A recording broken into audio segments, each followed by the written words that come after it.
Stephanie, can you hear? You're good to go? Great. Yeah, I hear you well. I hope you can still hear me. Well, good morning, everyone, and welcome to the regular meeting of the United Counties of Stormont, Dundas, and Glengarry County meeting this Tuesday, September the 20th.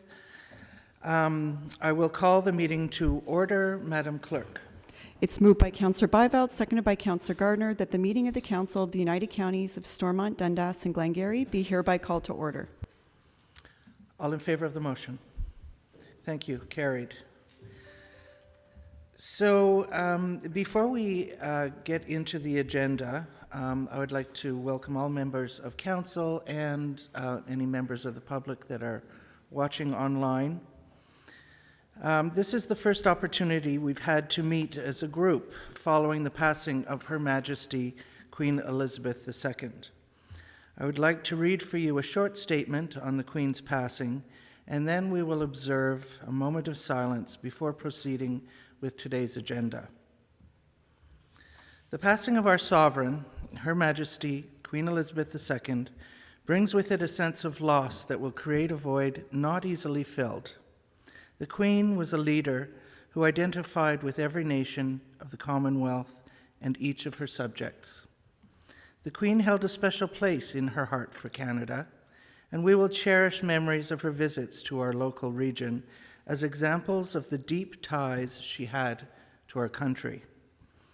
The Queen was not only respected and loved, but in a world of constant change, she was a steady presence. On behalf of the County's Council and the residents of Stormont, Dundas, and Glengarry, I extend our sympathies to the royal family, including King Charles III. Long live the King.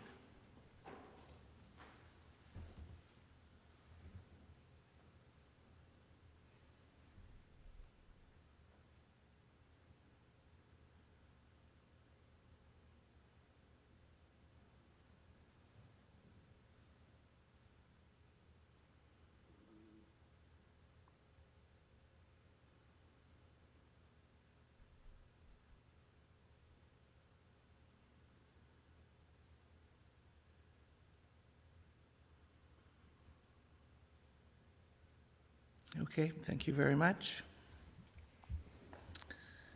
We will move along with the adoption of the agenda. Madam Clerk, please. Moved by Councillor Byveld, seconded by Councillor Wirt, that Council approve the agenda. Are there any additions or deletions? If not, all in favor of the motion? Carried. Thank you very much. Is there any disclosure of pecuniary interest and general nature thereof? Seeing none, we'll move on to the adoption of the minutes. Madam Clerk. Moved by Councillor Laundrie, seconded by Councillor Warden, that the minutes of the meeting, including the in-camera minutes of the Council of the United Counties of Stormont, Dundas, and Glengarry, held August 22nd, 2022, be adopted as circulated. Are there any errors or omissions?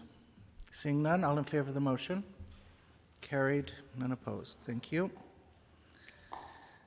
We have no delegations. Under action requests, 6.1 corporate services, regional incentive program, the third intake. Madam Clerk, if you could please read the resolution. Moved by Councillor Gardner, seconded by Councillor Wirt, that the Council of the United Counties of Stormont, Dundas, and Glengarry approve funding under the Stay, Discover, Grow Regional Incentives Program in the total amount of $162,706.35 for the following 8 projects: Old Sugar Barn Ice Cream Shop, Glengarry Stock Farms, Township of North Glengarry; Avamore Berry Farm, Township of North Stormont; Wholesome Growth Gardens, Township of North Stormont; Jamieson Campbell, Township of North Stormont; Alabord FCR Corporation, Municipality of South Dundas; Butler's Catering and Pantry, Township of South Stormont; Ingleside Masonic Hall, Altsville Hall, Township of South Stormont; and Long Sault Motel, Township of South Stormont. Thank you, Madam Clerk, and Tara will give us a brief update. The good news here is that if all of these applications are approved, we will have spent all of those budget dollars. So please go ahead, Tara. Thank you, Madam Warden. So as mentioned, we've had a great selection of projects come forward. We had 8 in the last round, and we are recommending the full ask of those 8. To start, we have the Old Sugar Barn Ice Cream Shop, and I will note one of the special aspects of this particular program is that the young lady who started this was actually working with our partners at the Cornwall Business and Enterprise Center, and she's a recipient of the Summer Company Plus program. So she's a local youth who falls under that category as a student, who started this project as she was going through Teachers College. So during the summer, she's running this ice cream shop, which has had phenomenal local successes, and it's been growing quite quickly. And it's a family from North Stormont that operates in North Glengarry, and their project is actually to take a historic carriage shed from North Stormont, where it was essentially just going to fall to pieces, and relocate it to its new home in North Glengarry at the Sugar Barn, where they're going to be using it for art and cultural events during the summer. And then it will also be used to house the wood for the sugar camp in the wintertime. So it's a great project that's definitely going to stimulate both of those economies through that family. And it's also going to preserve a historic building, which is not one of the tenets of the program, but it's definitely a great bonus feature. The second project we're looking at is the Avonmore Berry Farm. As you know, this is one of our largest tourism bodies in the counties. They pull in about 15,000 people each summer for their U-Pick and for their baked goods. And what they're looking at is a pretty straightforward accessibility feature. They have a very slippery wooden ramp that is in need of replacement, not because it's old, but because it gets slippery and it's not accessible for their clientele. So they're putting in a new stamped concrete ramp that will allow entry into their barn. Wholesome Growth Gardens is another new business out of COVID. So during the COVID-19 pandemic, the engineer who's running this project had started to do a home-based business where he was selling flowers and bushes and tomato plants during the summer. And his greenhouse had exploded during that period. He had a lot of interest from local clientele and also from visiting clientele for his heirloom breeds, to the point that he's putting in a fixed garage greenhouse combination so that he can expand that business.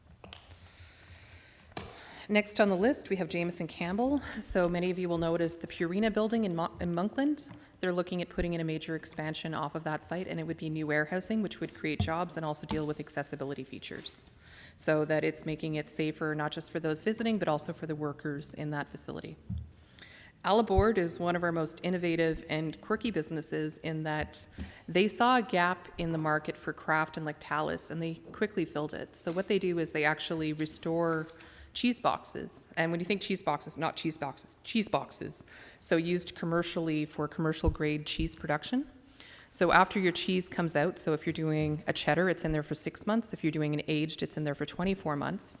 So once the cheese comes out of the box, it needs to be cleaned, it needs to be fixed, because often they do it's quite a rough process taking the cheese out. So this business currently has about 20,000 square feet of space, 30,000 square feet of space. And within the year that they've been open, they've exceeded their 30,000 square feet of space, and they're now building a 10,000 square foot add-on. So it's going to create jobs, it's going to stimulate the economy, and this is definitely one of our fastest growing local companies, and it's a huge success story for South Dundas. Butler's Catering and Pantry, it's kind of a mixed bag. If we are sad to see their restaurant closing, it is for sale in Ingleside, but they are pivoting. So this was very much the result of COVID-19, where they saw the restaurant business was a struggle for them. They were closed for the last 2 years off and on. And during that time, they decided to purchase another property, which was a mixed residential commercial. The commercial part of it, they're transforming into a catering kitchen. So they can do catering, they can do some events on site, and they're coming forward for the conversion of that space, which is a great news story in that the business didn't entirely close. They've just pivoted and changed locations. The Ingleside Masonic Hall, so funny name, Masonic Hall, it is open to the public, so they're asking for some funds to convert one of their public halls so that they can be more competitive. So located in South Stormont, they do a lot of community events, they do a lot of regional events, and they're trying to do more. And one of their biggest challenges is that they have humidity and heat issues in the building. So the main ask that they're looking for is to better insulate, change the roof, add a new air conditioning units to their 2 public halls so that they can be competitive in renting them. Unfortunately, wedding parties that came in this summer, it was just as hot inside as outside, and that's a major deterrent for renting halls. So this is going to allow them to be much more competitive in that market, and it's a great use of the funds in terms of adding more community space for things like exercise programs and weddings and events and anniversaries, which is their strong point. The Longso Motel, is coming along well, and it's under new ownership for about the last 3 years. Those new owners are very keen to do a major overhaul of their building. So not just fix and paint, they're looking at really gutting 2 of the cottages that are on site. So gutting them down to the studs, rebuilding them so that they're a higher value rental, and also doing a number of major improvements to that site, some of them for accessibility, some of them for fire code. They're looking at doing all of the beautification to the exterior, so a lot of painting, replacement of posts, replacement of doors, and it's really going to make them more competitive along the 2, where we do know we have a lot of demand for rentals. We have very few bed and breakfasts and hotels along that section, and by upgrading this site, it will allow them to make some major expansion. As the warden had mentioned, we had done very well with our funding this year. So as you saw in the back, if you read the financial aspect, we have gone well above and beyond the $250,000 invested this year. And that has to do with the fact that we had received permission earlier in this program that funds unspent could be rolled back in. So just to be clear, we're not going above our budget. We have taken projects that for various reasons couldn't move forward and reallocated their sums. So that's allowed us to invest close to $100,000 extra this year into projects that we are very hopeful will move forward quickly. Thank you very much, Tara. Questions or comments from council? They look like great projects. Okay, you've heard the motion. All in favor of the motion? Carried, none opposed. Thank you, Tara. Now move on to 6.1B, which is the 2022 revised terms of reference for the RIP. Madam Clerk. Moved by Councillor Wirtz, seconded by Councillor Bybelts, that the Council of the United Counties of Stormont, Dundas and Glengarry approve the amendments to the terms of reference of the Regional Incentives Program Approvals Committee to define what constitutes quorum during the RIPAC meetings. Thank you. Go ahead, Tara. So thank you, Madam Warden. So this is largely just a housekeeping initiative. We realized at one of the meetings where we didn't have the full committee present at the very last minute that we hadn't added in a note to the program stating what would happen and what is considered quorum. So we're just asking that quorum be considered that at least 3 members be present, and that the acting warden at that time, whoever the warden, the warden at that time, can replace any absent members when we have notice, because sometimes that does happen. It makes sense. Any questions or comments on that? Go ahead, Councillor Bybelts. Thank you, Warden. A couple things just popped in my head. One of the things is that the warden could be part of that committee, so you won't have that extra person.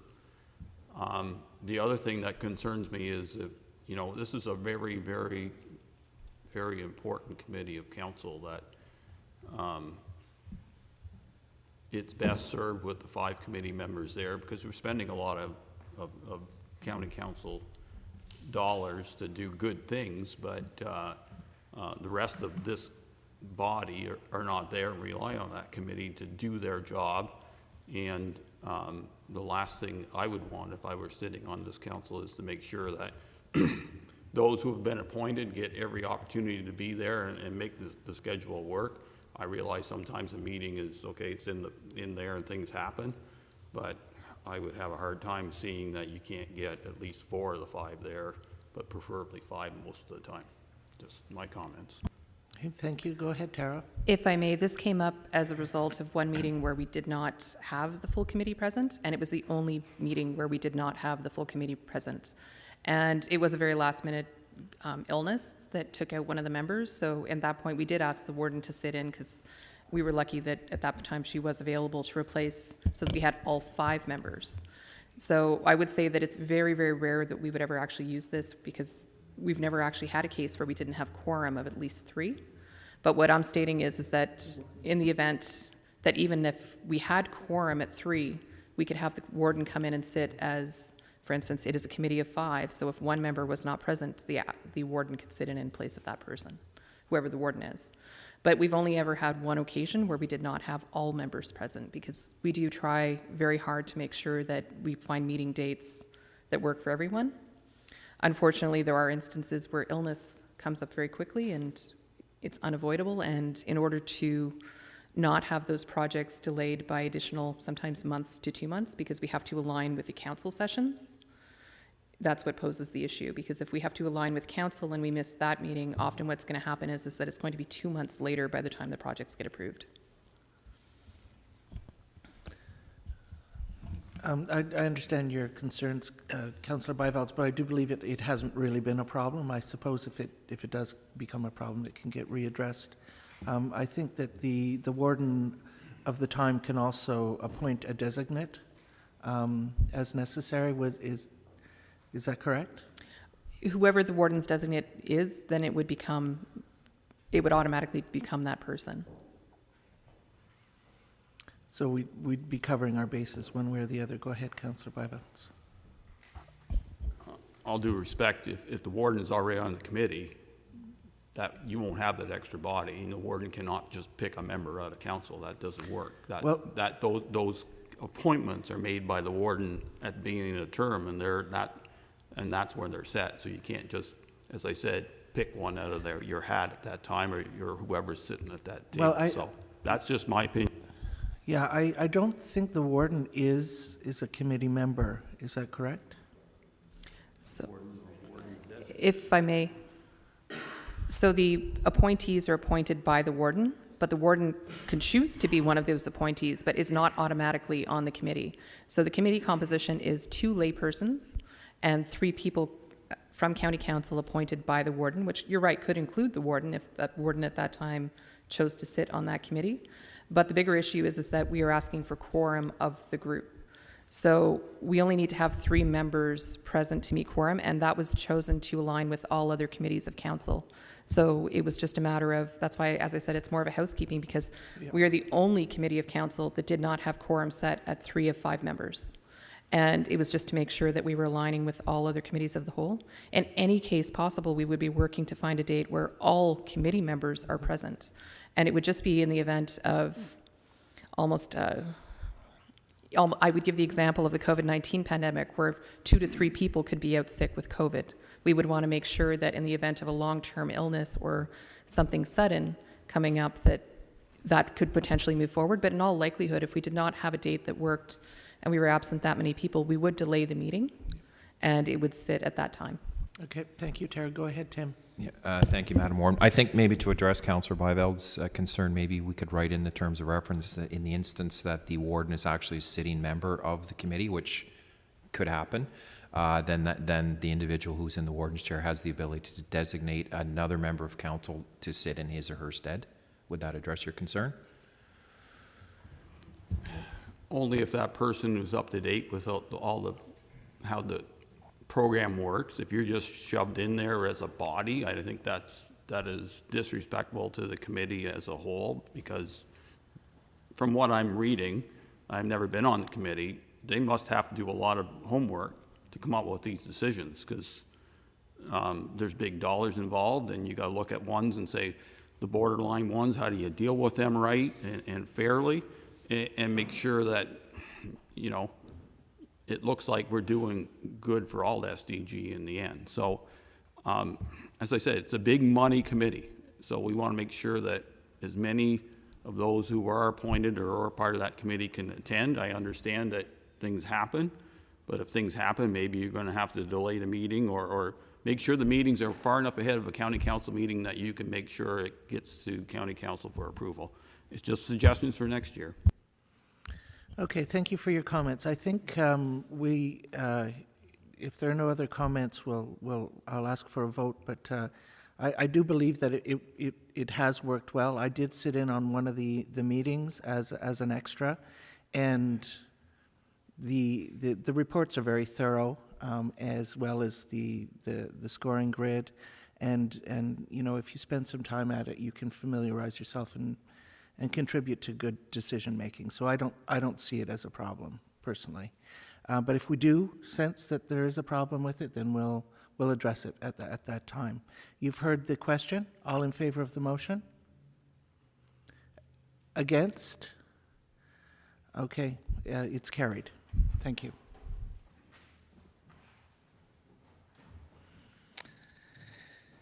Nothing in financial services, transportation, setback at 18382 County Road 2. Madam Clerk. It's moved by Councillor Armstrong, seconded by Councillor Laundrie, that the Council of the United Counties of Stormont, Dundas, and Glengarry approve a setback of 14 meters from the center line of County Road 2 at civic address 18382 County Road 2, Glen Walter, to facilitate the redevelopment of a single detached dwelling and authorize the Director of Transportation Services to issue a setback permit to recognize the same. Thank you. Go ahead, Ben. Thank you. Just very briefly for council, I would consider this one to be relatively technical in nature, and what's being requested is very similar to what council has previously approved. The circumstance we tend to find along County Road 2 in this area is that just with the tight building envelopes and property lines, we do have to get council's approval for some of the requested setbacks. What's being requested by the owner here, the owner has been in discussions with myself and the Township of South Glengarry staff just to talk about redevelopment, and we're working through some of the, of course, it's always a tricky site challenge whenever you've got a very small property and you're trying to redevelop it.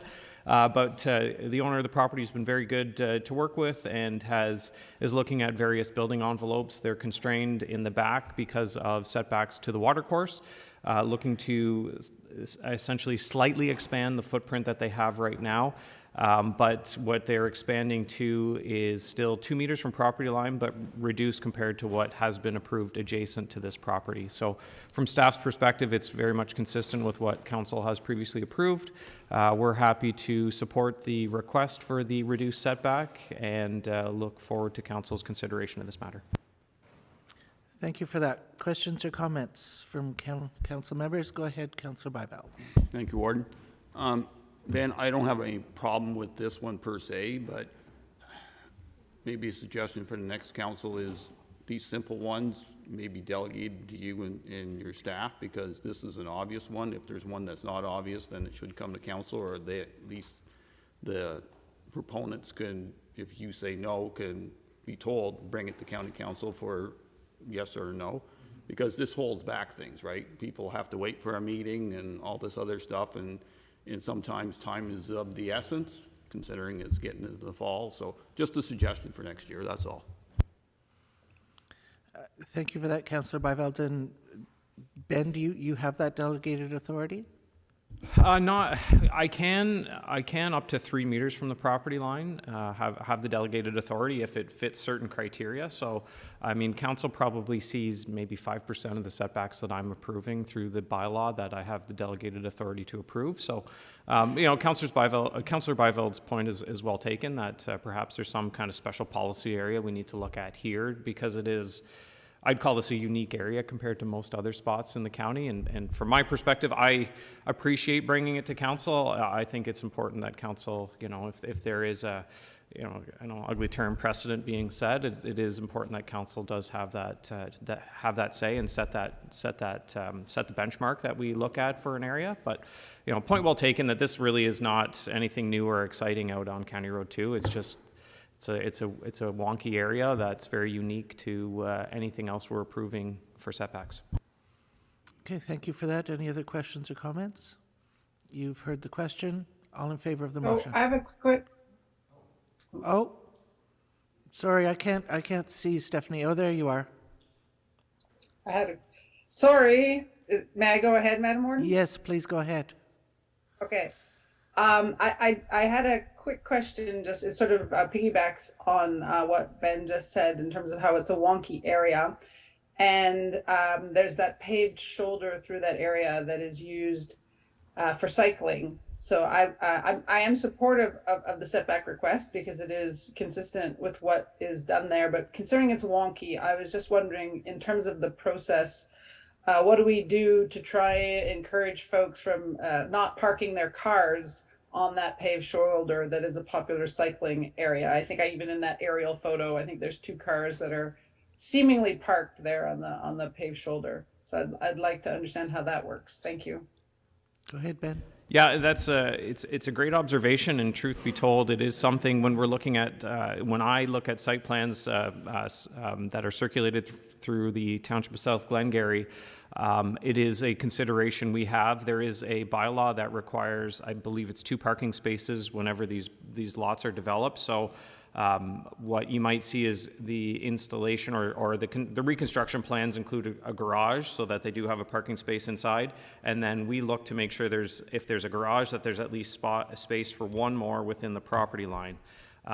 So that's the kind of things we do look at, and it is an important consideration because we are trying to not make it a regular thing for the residents. The challenge is, of course, those are beautiful waterfronts that attract a lot of friends and family over the summer months, and we do see that parking along the roadside, and when it gets to be a persistent issue or we receive many complaints over a specific area, we'll take steps in terms of putting out, we'll call it like a polite reminder that it is a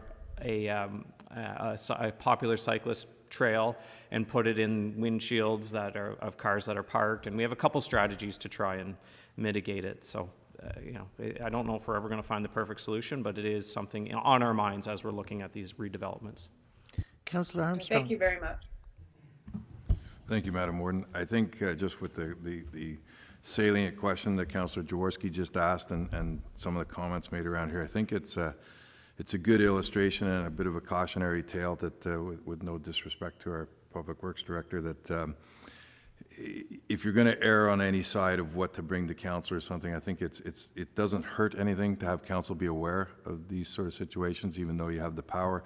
It's a very enticing thing from all of us sitting on a lot of councils to maybe remove some things from our dockets, but at the end of the day, everybody doesn't quantify what's wonky and what's different the same.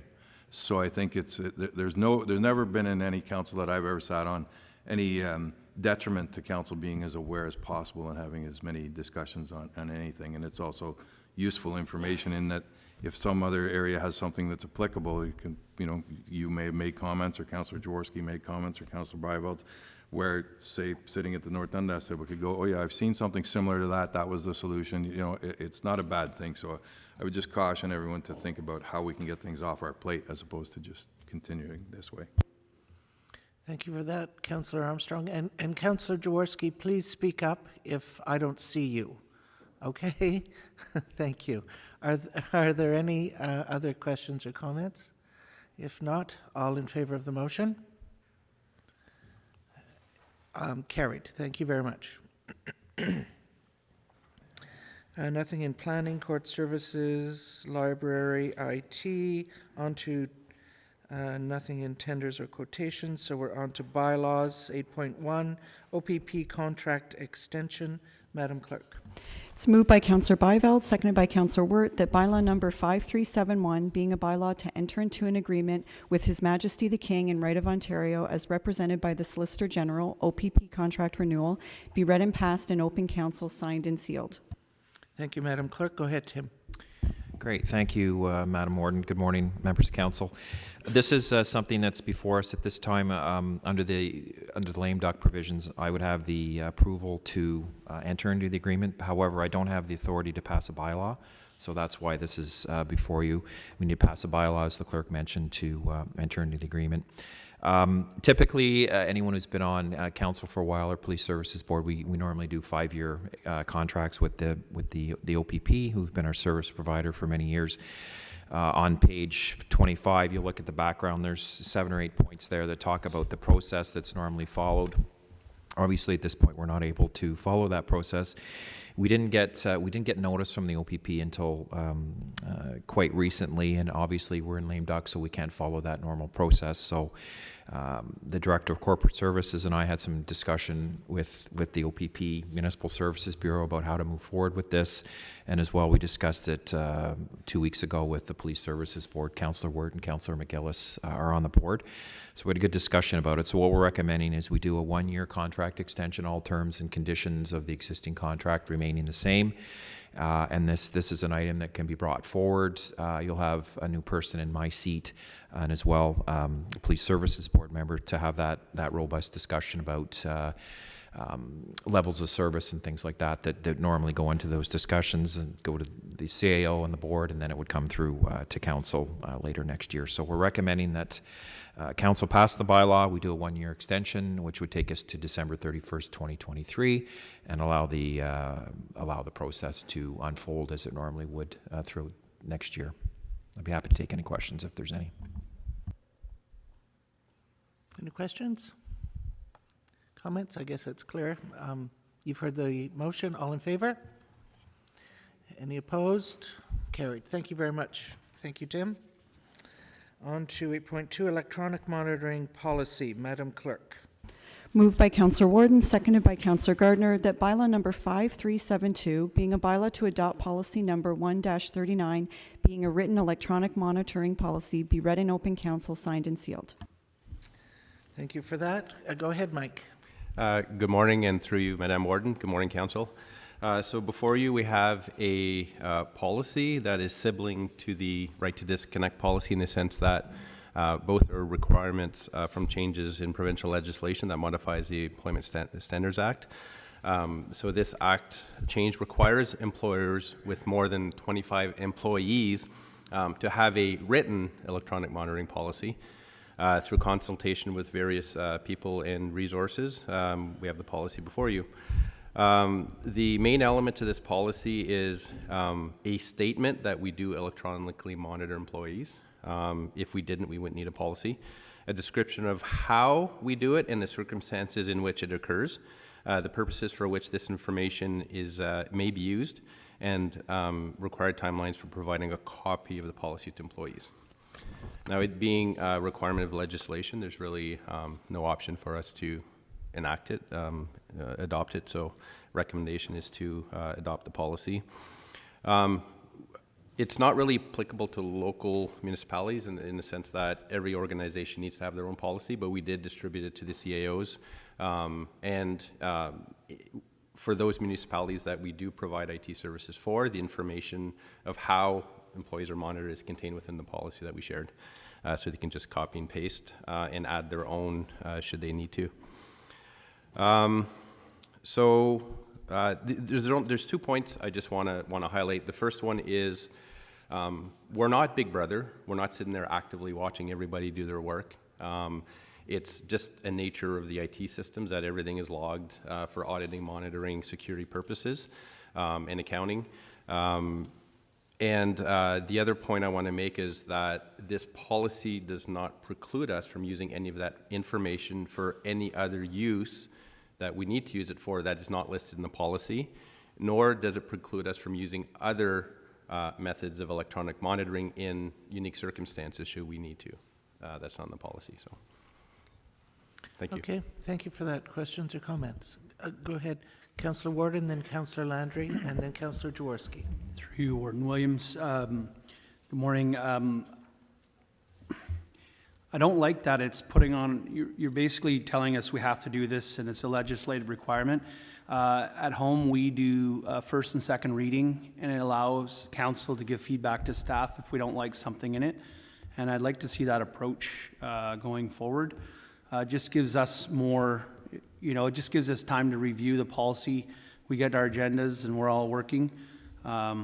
Just nothing personal, but I'd like to see this come last month, and then gives us time to give you feedback if there's something that we don't see as fitting, and then we can do the final reading at the meeting, and then it's in place. Okay, I'll defer that to the clerk, Madam Clerk. Okay, Councillor Landry. Thank you. Through you, Madam Warden. So my only concern is, not really a concern, is just a question. In regards to this, it brings a whole new variety of potential, whether it's litigation, because it's all about identifying issues or vice versa. So have we looked at legal opinion? Have we had somebody kind of, I'm not sure, there's a lot of factors in this, but I'm not the expert to determine where it all stands, but is it something that counties have looked at just to see if it all meets the requirement of the counties? Through you, Madam Warden. We didn't take it to our own legal, but we did participate in a seminar put on by Miller Thompson out of Toronto and hosted by the Ontario Municipal Human Resources Association. We did get copies from other municipalities as well, and it's very, very similar. The legislation is very clear that the only complaint that can be made against the policy is that we don't have one. So basically they're saying employees cannot put a complaint to the labor board unless we don't have a policy. So nothing in the policy they can complain about. They can't complain that we're monitoring them or not monitoring them. That's the only right that they have, is to complain that we don't have one. Councillor Dworsky? Thank you, through you, Warden Williams. My question is, how does this impact council use of the county IT resources? I assumed that we would be the same as employees for the purpose of this, but I would like to confirm that. Thank you. Thank you, through you, Madam Warden. Anytime anybody is connected to IT resources at the county, things are logged on our network for security, again, security and auditing purposes. It's not a big brother, but yeah, it would impact. It's occurring, and the purpose of the policy is so that employees are transparent and employees are aware of what is occurring. So if one of our employees is watching YouTube all day, let's say, I know that will never happen, but hypothetically, and we discover this, and then we try to use this information for disciplinary purposes, they can say, well, I didn't know you were monitoring me. But now that it's out there, they know it's an awareness, and that excuse can no longer be used. So as far as council, yeah, the policy would apply when you're in our building and you connecting to our IT resources, for sure. Or driving our county vehicles. There's GPS tracking in our county vehicles as well. So. Okay. Thank you. I might suggest you might want to make that explicit in the bylaw, because sometimes when people read employees, they don't automatically assume it includes council as well. It's the policy applies. I mean, the monitoring does apply to councillors, but the requirement of the policy is employees as defined by the ESA. So that it's very clear. It's employees as defined by the ESA. That is, this policy applies to. I don't know if that clarifies it or not. Okay. Thank you. Councillor Gardner.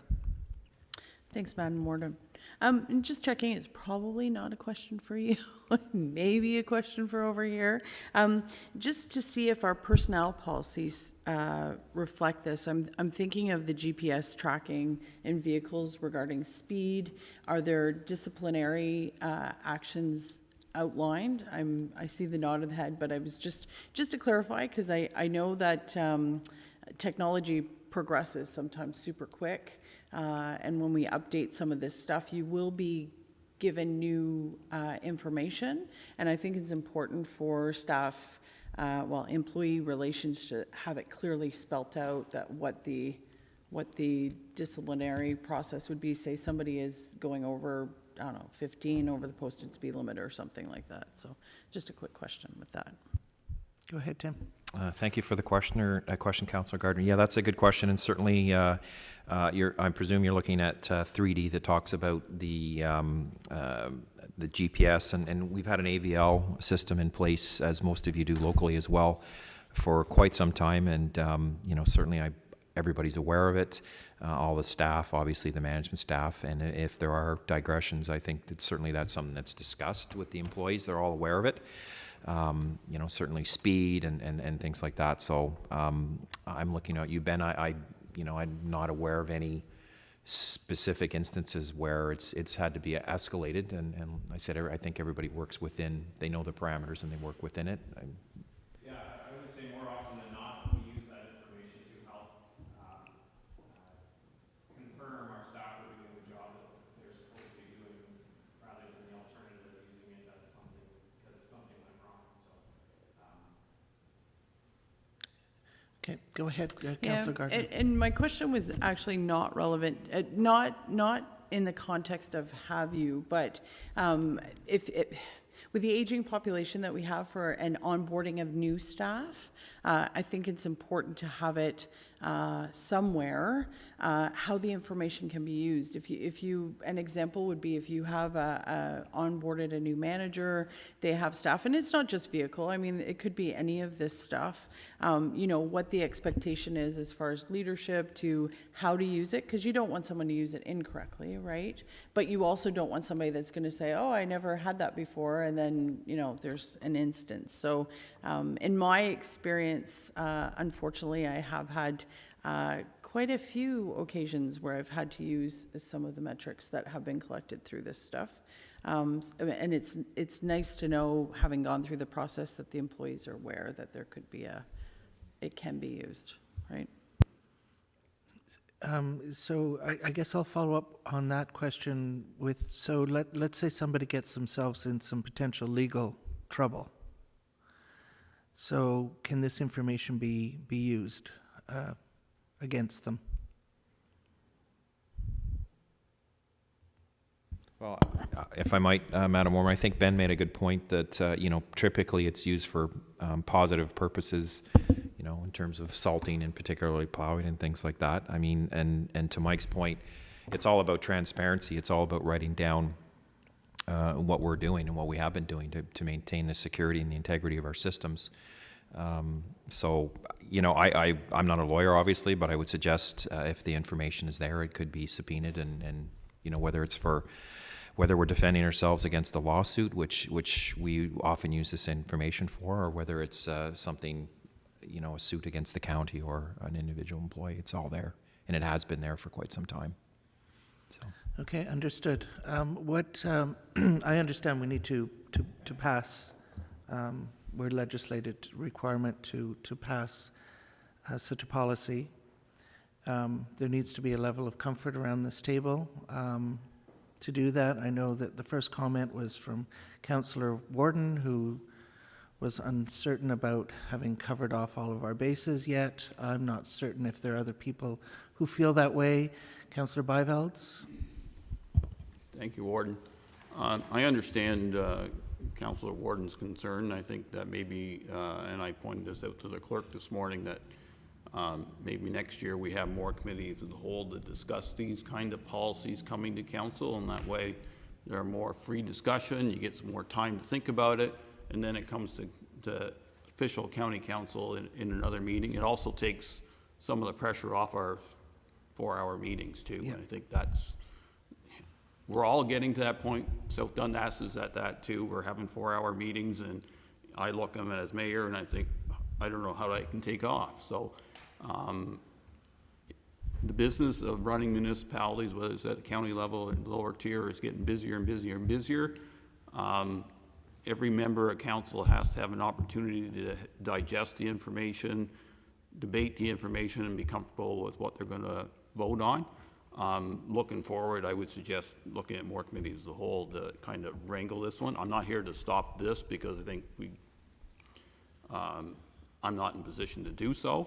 I'm comfortable with the policy, but certainly can understand from other councillor point of view. And if you get new people here, the first year is going to be a challenge. Doesn't matter if they've been on council or they're fresh rookies, and there are a lot of fresh rookies running right now. So we'll see how it all goes. Thank you.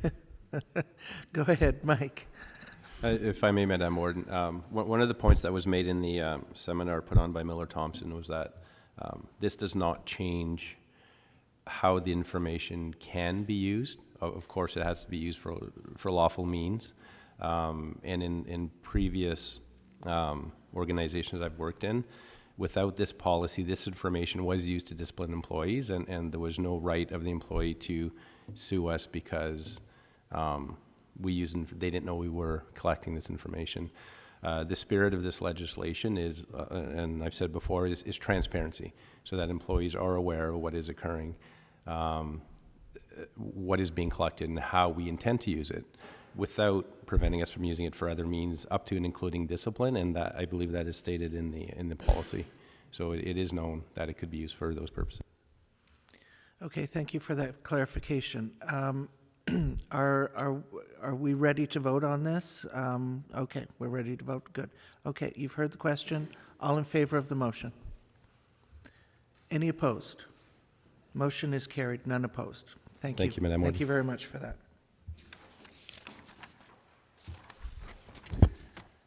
Under the consent agenda, we It's- have monthly activities, monthly financial summary, and SDG branch reports. Madam Clerk. It's moved by Councillor Laundrie, seconded by Councillor Bivalds, that all items listed under the consent agenda section of the agenda be received for information purposes. Thank you for that. All in favor of the motion? Carried. Thank you. All right, under boards and committees, I forgot to make notes with regards to my activities. All I can say is it's been very busy.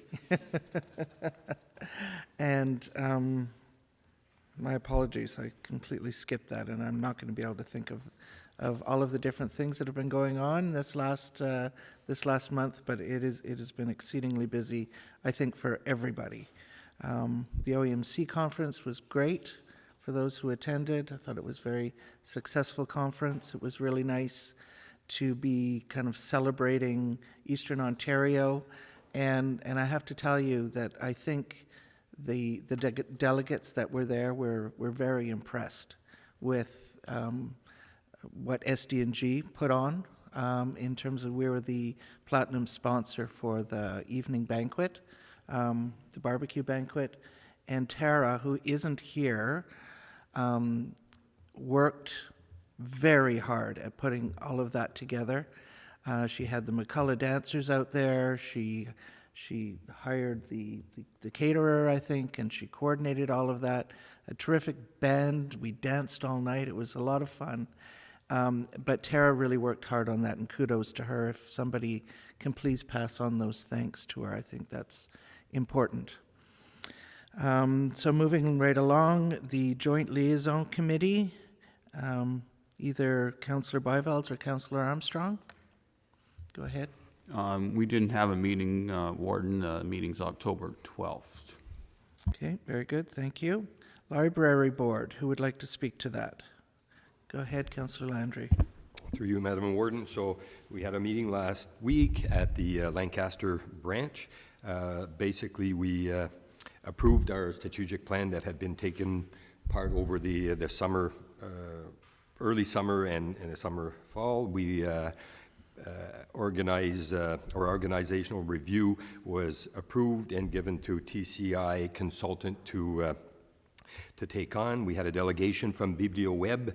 They're going to be looking at, or they're offering services in regards to event calendars and all kinds of stuff. So we're going to be looking at that. And we also set the date of November 10th for our first deliberation for our budget for the next term. And last, we've also discussed as far as legacy from this term and looking at moving into to our next term of council with the Library Board. Thank you very much. Great. Thank you for the report. Police Services Board, either Councillor Ward or McGillis. Okay, thank you, Madam Warden. Other than the extension to the OPP contract for the year, there was discussions with the stats that Inspector Mark Hemrick brought up in terms of 138. It continues to be a focal point. Other proactive enforcement activities for unsafe passing and speeding. I also brought up the complaints that probably most council members in SDG are hearing with respect to speeding on municipal roads. So to concentrate on that as well. And they said they would look at that too again and continue their efforts to try to keep traffic, to maintain the traffic at an appropriate speed. They also said there's a steady increase of stolen vehicles in our area. It continues to happen. So just, warning to keep your vehicles locked and make sure the keys aren't in them because they are leaving this area quickly. There's just different models of specific cars that or vehicles they're looking at that's being taken. Also, what did I also have? The mobile crisis team. Yeah, the mobile crisis team. They remain busy and they're still providing the services that they need to be provided, and everything seems to be working pretty good so far. And That's about all I have. Is there anything you have, Jim, to add? Very good. Thank you for your report. Okay, you're welcome. Eastern Ontario Health Unit, Councillor Gardner. I'm just checking, I believe I don't think the meeting for last month was canceled, right?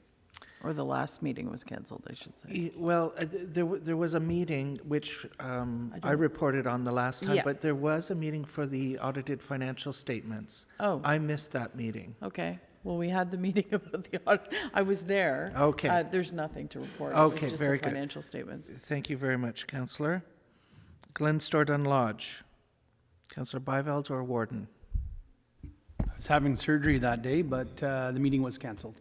Oh, the meeting was canceled. Postponed, something happened. Okay, very good. Thank you for that. St. Lawrence River Institute, Councillor Gardner. Nothing to report, their meeting is on Wednesday. Okay, very good. Raisin South Nation Source Water Protection, we have a meeting coming up for that committee. And then Councillor Fraser, Municipal Advisory, Algonquin-Lanclan. Once again, nothing to report. Nothing to report. Okay, thank you for that. The Eastern Ontario Agri-Food Network. I met the new executive director of the Eastern Ontario Agri-Food Network at the OAMC conference, and it was really great to meet him. He's a young, upstart kind of guy, full of energy and enthusiasm, and we had a really great conversation. And I think he's going to, lead this organization sort of to the new level. We're having a meeting coming up. Well, I think it's this week, and at that meeting, I think what I'll do is ask him, probably after the election would be appropriate, to come to County Council for a bit of an update. Introduce himself, and to let us all know exactly what he's working on these days. So that bodes very well for the organization. I was pretty pleased to meet him. The Regional Emergency Response Council, I missed the last meeting, but I was reminded as Councillor McGillis was talking about the OPP that we do have a committee that's set up, and this was established by MP Eric Duncan, and it's a committee to move the issues related to safety concerns with the 138 forward. So as you know, SDG, we put a letter out that was basically kind of taking the government to task for the fact that the 138 is a very dangerous road and these issues have not been addressed. And that kind of sparked some interest. We managed to get a meeting with the MTO senior staff of operations for the Eastern region. So Ben and Tim are very much a part of that. The City of Cornwall, MPP Nolan Quinn is part of it, as is South Stormont and North Stormont, and who am I missing? And then, yes, the Mohawk Council of Akwesasne is also. So it's a very complete committee that is focusing on some real advocacy in order to get this issue addressed by the MTO. So I just wanted to let you know that that's underway, it's active, and I expect good things to happen. Right, Ben? Or the right things to happen. Okay, so I think that, Tim, is there anything else you can think of that I missed? No, Madam Warden, I think you covered everything. Certainly the wheels are in motion. The ministry let us know when we met with them that they're going to be proceeding with the roundabout. Hopefully next summer, next fall. That's a huge win. The focus remains, as you mentioned, on passing lanes and getting those, getting a timeline on those and moving forward with that. So we continue to push through our elected officials. So hopefully it bears fruit for us in the coming months. Thank you. Yeah, and as Councillor McGillis mentioned, they also committed. I believe it was 4 or 5 years ago, they did the north leg from 417, I believe, to Monkland, and the plan is to do in 2023 the southerly leg from Monkland south, probably to, I don't know, maybe all the way to Cornwall Centre Road. So that'll be good as well. Okay, thank you for that, Tim. All right, moving along to key information. We have the 11.1, the 2023 budget meeting dates. Tim, go ahead. Thank you, Madam Warden. This is something we do every year as we come to council and talk about a budget. Excuse me, I'm just getting over a cold. Normally we do budget certainly in December, November, December, and have those numbers available earlier in the year. This year being a budget, an election year, we don't have the opportunity to do that with the new council being sworn in December. So what we'd like to do is move the budget deliberations to February 15th and February 16th if needed.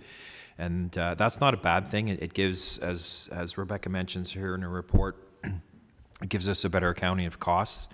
So that would be expenses and revenue allocations. So that would be the OMPF, policing, the health unit, and the city as well. And by that time, we should know the impact assessment. So we'll have some pretty solid data as well. And that just gives more time to, it'd be challenging for a new council to come in and have to deal with the most important policy decision that you have to make every year, and that's the budget. So that just gives staff and council a little more time to bring something forward in February. So that's what we're recommending council agree to for this year, Madam Warden. Okay, thank you. Does anyone have any questions or comments on that? Go ahead, Councillor Armstrong. Thank you, Madam Warden.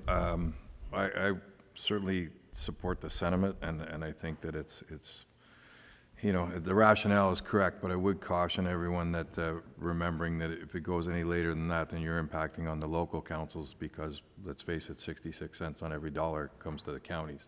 So, as much as it makes sense because you'll have new councillors here, there'll also be new councillors at their local level. So they need to walk through that process as well. And if this takes until March or something, then it's not out of the question to think that local councils might not be able to pass their budget to the next month if there's an impactful number that comes here, depending on what county councillors decide, because you could have your budget ready and just be waiting for that number. And that number, I'm not suggesting that it would be, but it could be either ungodly as far as wielding it at the local council, or it could be a boon. If we did again, if this table passed a really favorable budget, there might be more options to the local table. So it's just a cautionary tale not to be too myopic about what this table does, because it impacts more people outside than it does just from here with the services provided. And I know that North Dundas specifically, we've over the last 10 years certainly made certain that we try to get our budgets done earlier so that it actually accounts for. When I first got on, not to give long tales, but we would pass budgets in July. Well, you've already spent 7 months of the year, and you're now getting your budget to catch up. So maybe on a one-time thing, but how are you going to quantify that? If there's 4 brand new councillors coming, then that kicks in doing the budget later. If there's 3, I mean, there was a lot of new councillors around this table as well, and we did the budget earlier, and it still worked. I mean, it seems that it worked, depending on which social media feed you read. But I mean, some say we did okay. So I don't think that you want to react too quickly. February may be fine, but I mean, for myself, knowing how North Dundas works, January would be more beneficial for us. But I'm not looking for a big debate on it. I mean, I can support this. Okay, thank you for that, Councillor Armstrong. Any other questions or comments on this? Okay, so the ghost of Jamie MacDonald has appeared here. He's texted me. I don't know whether this is... Madam Warden, that's out of order. He's supposed to sit in his chair. Okay, very good. Thank you. That's fine. It is, if there are no other questions or comments, we'll move on to the next item then. Intersection SDG 19 and SDG 27. Thank you, and my apologies from here, Councillor Jaworski, because you're going to disappear from our screens, but certainly if you have anything you want to add, as Warden Williams said, speak up so that we know you're looking to talk. So just following up on our meeting last month, there were some questions related to the intersection of County Road 19 and County Road 27 in South Glengarry. we had, where we were coming to council with was essentially looking at installing a sign to enhance some of the, safety concerns that exist out at that intersection. Council, and rightfully so, suggested that we should be providing a little bit more up-to-date traffic data, which we had committed to doing when we had done the original safety review of the intersection. So kudos to staff who immediately kind of responded to that request and put out some traffic counters almost right away after that council meeting. So just for council's information, in terms of what we collected on, we did do a count in August 2022. It was during a weekday, so we're capturing kind of typical weekday traffic in the summertime, granted, but weekday traffic, which generally seemed to be consistent with previous traffic counts we had taken there. Through that count, we identified there was 2,300 vehicles that passed through the intersection in a 24-hour period. The slim majority are on County Road 19, and then there is a lot of traffic on County Road 27. I don't want to diminish how much is on 27, but 19 still remains the predominant road. 90% of the traffic is occurring between 6 a.m. and 8 p.m., which is pretty typical for our, we'll call them collector arterial roadways that are connecting our hamlets. Again, predominant road is County Road 19, but we had observed even last time that County Road 27, the traffic numbers were creeping up and approaching the same volumes as 19. We did go back to the OPP, and we did actually, following the council meeting, even though we had some information, we went back just to double check we had the right information. Collision data we had suggested 5 accidents over the past 5 years, 0 in 2018, 2 in 2019, 2 in 2020, and 1 in 2021. Council had brought up the concern or the consideration to look at an always stop at the intersection, and there are tests to review that and determine whether it's appropriate or not. So in the Ontario Traffic Manual, there was an update actually that occurred in 2022. And so it was timely that we actually went back and reviewed it again just to make sure that the tests that we had applied previously were still valid. So we ran through those tests again. What we found on the traffic volume test for installing an always stop warrant, there are 3 kind of criteria that need to be satisfied for the traffic volume test to be satisfied. One being that your volume of the approaches has to exceed 365 vehicles per hour, as well as the combined vehicle and pedestrian volume on the minor streets exceeds 150 units per hour, and the volume split does not exceed 70-30. So from the actual traffic volume perspective, we don't meet the criteria.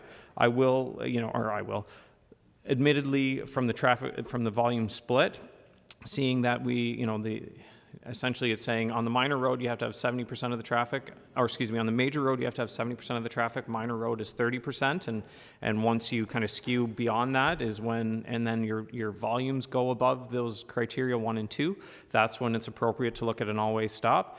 In this circumstance, we are still not, we're getting close on volume split at 50-50, so we do exceed the major minor volume split, but we don't exceed the actual number of traffic on each roadway to warrant an always stop.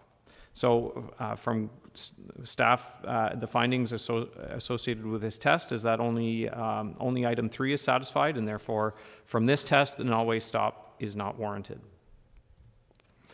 The second test we ran through was the collision test, and it's relative. There's 2 criteria. It's one or the other. Test number 1 is if the intersection is experiencing an unusually high number of right angle or turning collisions, and that's based on a statistical analysis for your system. And then the or to that is if you aren't doing that kind of high level statistical analysis, you have more than, or there are 3 collisions per year over a 3-year period. So in SDG County, we have never got to the sophistication of running high, statistical analysis on accidents and whatnot. And truth be told, some of the challenges associated with getting traffic collision data somewhat is an impediment to be able to even try that. It's something Mike and I have talked quite a bit about, and it is of interest to us to dive deeper into some of this statistical work. It's just not being done, and I guess maybe I can assure council from different counties across Ontario and the people I work with as colleagues, it's not a very common thing to see either. This is often what you see in, the big cities with a lot of staff and a lot of that information available through their own local police forces. But we continue to work with the OPP to try and gather some of this information, and certainly, I've seen through the Highway 138 group that we've been working with that the OPP has some new tools available, and Inspector Hemrick's been excellent to be able to share information. So we think that we can get there, but we're just not there at this point in time. So test number 2 is what applies to us, and as I previously had shown, we don't have that kind of collision frequency, and again, so at this point, the warrant for an all-way stop control based on the number of collisions is not met. The last test is a visibility test, and what that essentially is saying, if a car is stopped on the minor road, so on County Road 27, and they can't see far enough ahead to actually move into the intersection and clear the intersection, then it does warrant an all-way stop. So this is a very extreme instance of where visibility doesn't meet design guidelines. On County Road 19, there is sufficient visibility. There's no issue with visibility per the geometric design guidelines. So I'm going to say this another way. The accidents that are happening out there aren't happening because people can't see. They start moving forward and get struck because they haven't been able to see the car coming at them. That's not the circumstance out there. So again, from this test perspective, it's not met, and a all-way stop control is not warranted. So just kind of circling back to all of this, from staff's recommendation to council is not to consider an all-way stop, and that's based on the information we've gleaned through doing these tests through the Ontario Traffic Manual, which is essentially the standard test that would be used to determine whether a all-way stop is necessary. Again, that's not to say we aren't going to continue to look at this data, keep track of it, and it's something we committed to doing previously, and we will commit to doing on a go-forward basis, because we recognize there are some competing, traffic interests out there, and it's something we do need to pay close attention to. Going back to what we discussed at our last meeting, there was talking about the intersection awareness and the installation of signs on County Road 27. The signs that were proposed to council were cross traffic does not stop. It was brought up that perhaps there's an opportunity for bilingual signage, and what we're suggesting as well is that if that's the will of council, we'd like just to make sure that whatever recommendation or resolution is passed, recognizes that way we have it. If we're questioned, why do we have a bilingual sign here, not here, we have something from council that shows, we believe this was a specific location where this was necessary. So with that, I guess I'll turn it over to council for questions and comments, and we can go from there. Great, thanks for that report. Councillor Warden. Through you, Warden Williams. Then in your 2020 report, you're recommending installation of a street light. I don't see that here today, and I certainly am in favor of proceeding with the sign. I just, the resolution was passed at South Glengarry Council almost 2 years ago, so it'd be good to kind of put this to rest and just show the residents that we're trying to do something, and I am in favor of the sign. Bilingual signs, I think it's something that this county should consider across the board. We live in a multicultural, multilinguistic community, and I think it's time that we move forward on that. So those are my comments. Thank you for that. Councillor Jaworski, and then Councillor Armstrong. Thank you. Through you, Warden Williams, I second Councillor Warden's comment about the street light. That's a recommendation that seems to not have been included sort of in the following discussions on this intersection. And so I like the approach of putting these like non-standard signs to alert drivers. I do think it makes sense to put bilingual signs as well. I certainly don't think it can hurt. I mean, and certainly in our area in South Glengarry, almost 1/3 of the population is first language French. And I mentioned this last time, and maybe it's just a personal preference, but the idea, any sort of emotional response kind of signalization seems to be what's appropriate here, since the accident level is low, but they are occurring. So that's why I think I'm in favor of the signs, but I also like the idea of rumble strips. And while I was trying to prepare for this, I did notice that, like Perth County, last year, they put in a policy for these stop, intersection rumble strips. So it might be something to take a look at what they're doing and what their success is, because it sounds like they've done this over 40 different intersections. So something to look ahead. But again, as a tool to sort of alert drivers, because it sounds like it's not folks who are purposefully trying to blow through this stop sign. It sounds like it's more inattention or people sort of going on mental autopilot. Thank you. Okay, thank you. Councillor Armstrong. Thank you, Madam Warden. I certainly support putting signage out there. I don't think it'd be overkill to put the light either. Rumble strips it's certainly something that I've spoken of, and we've spoken of on this side of the table. I mean, we have 7 and 43, and the rumble strips are there, the overhead beacons there, the signs are there, and we're still putting it at your feet again to see what's going to happen there. So, as indicated by the fire chief and things, it doesn't seem to be much more, again, not placing any blame at anyone's feet, but it doesn't seem to be an exterior issue as to how these accidents are happening. So if it's one more sign, or if someone, and I would not speak for South Glengarry, but if comments were to come like, we've heard before, there's more signs than there are Carter's has liver pills. Well, if that stops one person from getting hit, then put the signs up and mock me all you want. So I would support those two things certainly, and I'm glad to at least see the numbers are staying low. I mean, it's good to see, but let's try and get them to zero. So if it's the cost of a sign or 10 signs, I'd certainly support that. Thank you for your comments. Are there any other comments? So, yes. Yeah. Through you, Madam Warden, I do have a motion then, if everyone's in favor of the installation of the non-standard signage. Okay, and what about a street light?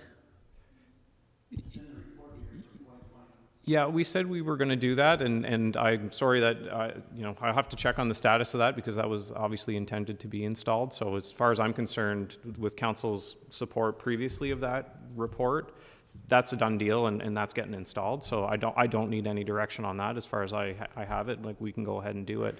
I'm just more, the rumble strips, whether we want to include that as part of a countermeasure or not. And from my perspective, it's good to have council, again, support that through a resolution, because we put it there. I'll be asked, why don't we do it here, and why don't we do it here? And I think it's, either we have a policy that kind of gives me the, how to determine where we put it or not, and I'm quite comfortable with it. Council's making those determination in these locations where we just continue to struggle with, trying to get compliance with the stopping at the intersection. Councillor Warden. Through you, Warden Williams, I certainly would be in favor of this. I mean, this was a community-led complaint. I mean, we get calls. The deputy chief of the fire station is here in the crowd today. Yeah, I want to see rumble strips on top of that sign and lights. It's just disappointing it's taken that long to get the lights installed. I wasn't thinking it was happening. So, yeah, if you want that formalized, I certainly would appreciate what she's going to read today to include the installation of the signs, the rumble strip, and the lights. And people are going to say, oh, they're actually trying to do something. And I appreciate the effort that staff has put in on this. You can see the time and the effort, but let's just do something. Councillor Jaworski. I was putting up my hand to second the amendment that Councillor Warden is asking for. I see. Okay, thank you. Are there any other comments? Well, I'll please read the motion, and then I'll take comments. Okay, through you, Madam Warden, this is just draft at this point. It hasn't been moved or seconded. I have that the Council of the United Counties of SDG approve that non-standard signs and potentially rumble strips, if that's the majority, on SDG, be installed on SDG 27 as a measure to improve safety at the intersection of SDG 19 and 27. Do we have Madam Warden, I can also add on the end of that, and that French language versions of the signs also be added to this area. Do we have a mover? Moved by Councillor Warden, seconded by Councillor Smith. Discussion. Do you want all of those elements in this motion? Yes? Okay. Good, then all in favor of the motion? Any opposed? None opposed. Thank you very much. That's great. Got marching orders. A supplementary information delegation by Ms. Jacqueline Milner. Ben, go ahead. Thank you. Continuing south on County Road 27. At our last meeting, we had a presentation by Ms. Milner with respect to some of the ongoing issues she's seeing out essentially in front of the Somerstown Forest area, which is, there is a wetland there on both sides of the roadway, and the road bisects that roadway. The specific issues that were raised by Ms. Milner for Council's attention were a request to lower the speed limit to 60 kilometers an hour through this area, considering installation of flexible road signs as a traffic calming measure, and then just more high level, initiating formal practices to better respect the health and habitat of wildlife as part of our operational activities. So I'm paraphrasing some of what she had presented and then provided in written, I guess a written summary of her presentation afterwards, just to make sure we were capturing the comments she had raised. So I can briefly go through kind of where we were or where we are and what we've done, because at a staff level, I've met with Ms. Milner several times to talk about some of these challenges that she's observed in the past, specifically speed limit and animal strikes along that section of roadway, and actually was, we have looked at the speed limit there several times now, and I think I've provided council in the copy of the report the most recent review we had done and some of the discussion items we had with her about turtle crossings, etc. And certainly I said, Ms. Milner was very passionate about the fact that the speed limit should be lowered, and so my suggestion was, well, at this point, from a staff perspective, I'm not bringing, I can't bring a recommendation forward. There isn't justification from where I sit, and ultimately it's up to council to decide that. And I think that, precipitated the need to come and talk to council and bring these things to council's attention, which I certainly appreciate and respect. We did a formal speed review in 2020 for Ms. Milner. A copy of that letter that we provided her is attached. That confirmed the posted speed limit of 80 kilometers an hour is appropriate based on the existing roadside conditions. It's a very rural section of roadway, paved shoulders, curves are designed appropriately. It's good sight lines, good visibility. I do recognize that there are turtles that do cross that roadway, and there is activity associated with the wildlife on both sides of the road. But by and large, in terms of what we have out there in a roadside environment, doesn't justify, from staff's perspective, a reduction from 80 kilometers per hour. So I guess what I'm suggesting to council is that there isn't a necessity to consider a speed limit change. Although I do recognize that's ultimately in council's purview to determine those things. When we talk about traffic calming measures, there was a suggestion to install flexible bollards. I know we have worked with local municipalities to experiment with those in the past. I particularly think of the centerline ones that were put up in both Winchester and Chesterville. I don't think they exist anymore. We do have ones along the shoulder of the roadway. Feedback we received, and again, those are predominantly installed in rural areas where the speed limit is 50 kilometers per hour. The feedback we received from the farming community was that there was concerns that equipment was going to damage some of the sensors on some of the equipment that they're operating, the wide equipment that they would run through town with and operate. My recollection is that they didn't last very long, and certainly I'll turn to my North Dundas, councillors if they have any additional recollections. But from what we saw, it just really didn't work, and I would say it really would not work in this area in particular. So we have no examples where it's installed with a higher speed limit or in rural areas.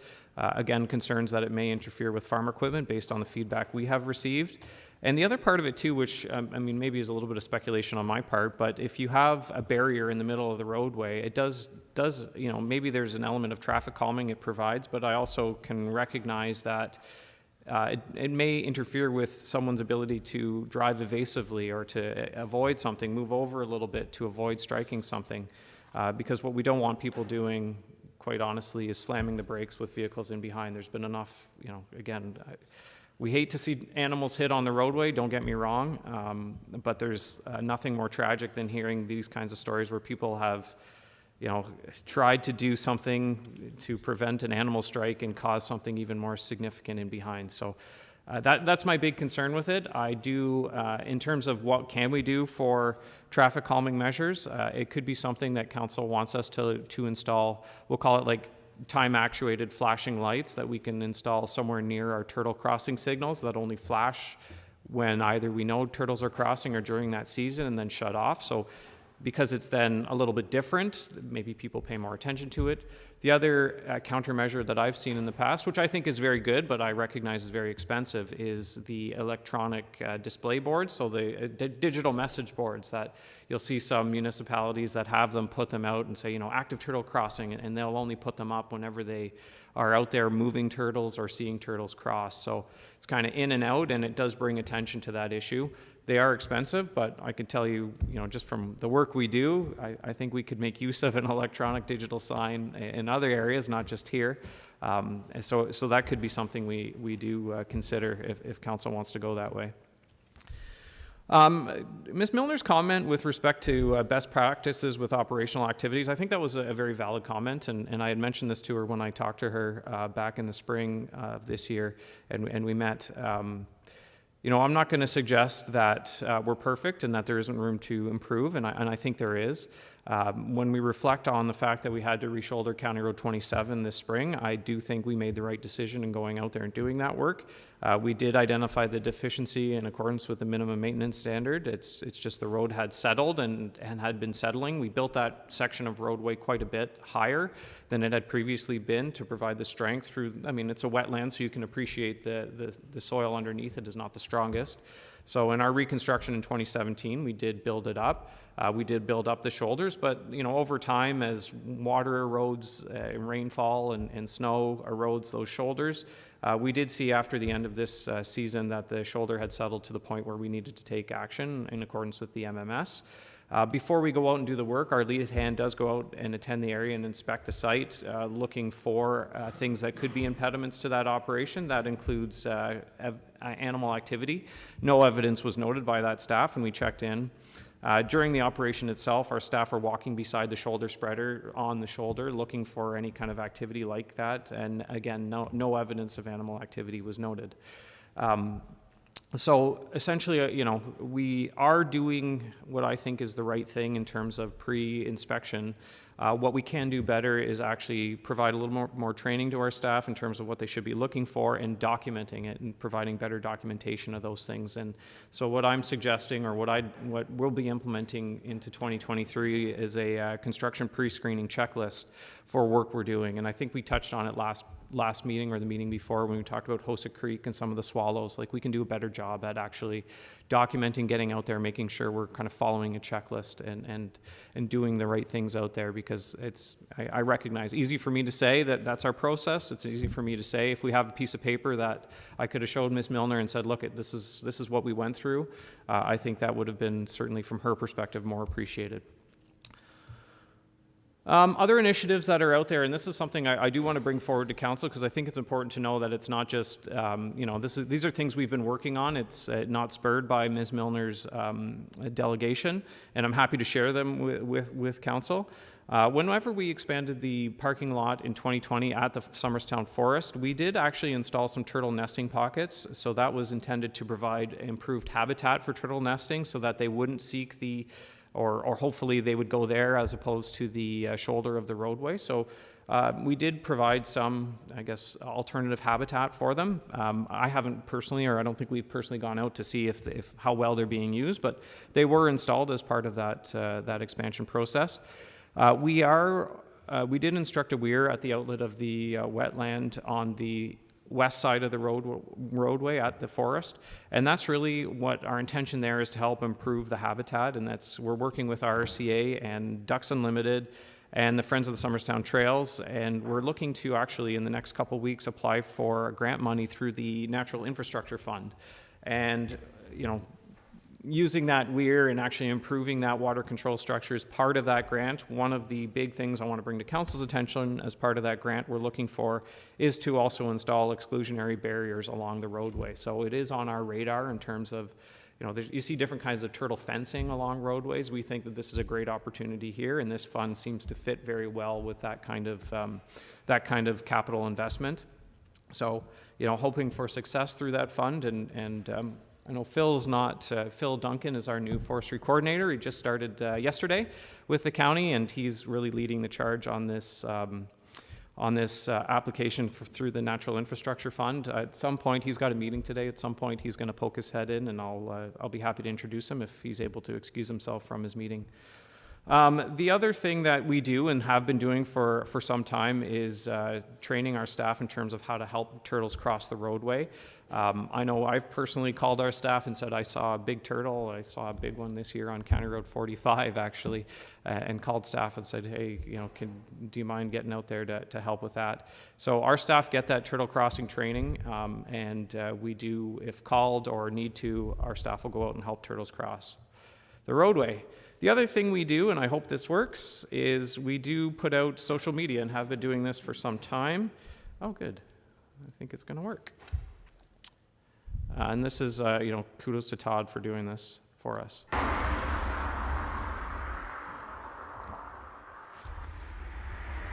Oh! Okay, sorry. I think I gotta go to the other screen, if I'm not mistaken. Here we go. Take two.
So that's another, I think we've posted that 2 or 3 years at this point, Todd, in 1 year. So 1 year, so we do have that prepared, and it is something we annually put out for people to see.